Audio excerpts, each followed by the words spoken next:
ស្ដីបង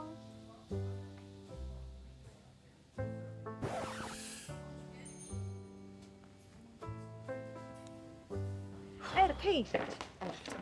កាត់អីហ្នឹងឯងឃើញតែអង្គុយធ្វើមុខ stress មួយថ្ងៃអីហើយដកដង្ហើមធំជាមួយឯកសារទៀតមានអីឯងកំពុងតែមើលតារាងបងប្រាក់ទាំង credit card ទាំងប្រាក់កម្ចីផ្ទាល់ខ្លួនមានអារម្មណ៍ថាញ៉ៃញ៉ៃដល់ហើយឥឡូវកំពុងតែគិតគូរបងសងគេអស់ប្រហែលនៅសល់ប្រហែលទៀតពេលខ្លះភ្លេចបងទៀតណែសម័យឥឡូវគេអត់បាក់ចឹងទេគេមើលឲ្យនឹងគ្រប់គ្រងព័ត៌មានឥណទានតាមតរយៈកម្មវិធីទូរស័ព្ទទេកម្មវិធីទូរស័ព្ទអីគេឯងអត់ដែលដឹងសោះ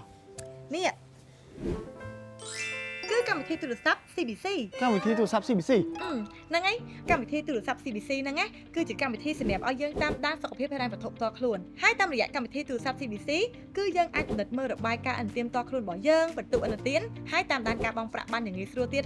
ឥឡូវហ្នឹងគេដូររូបរាងថ្មីហើយនេះស្អាតជាងមុនទំនើបជាងមុនងាយស្រួលប្រើជាងមុនទៀតអូ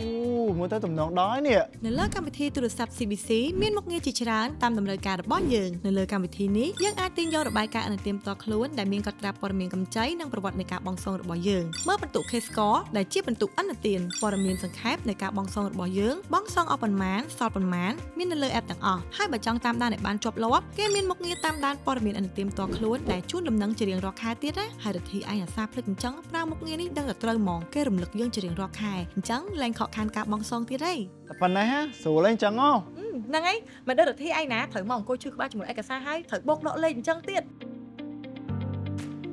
ឃើញអត់មានកម្មវិធីទូរស័ព្ទ CBC នៅក្នុងដៃគឺងាយស្រួលអញ្ចឹងនៅចាំការទៀតទាញយកកម្មវិធីទូរស័ព្ទ CBC ឥឡូវនេះ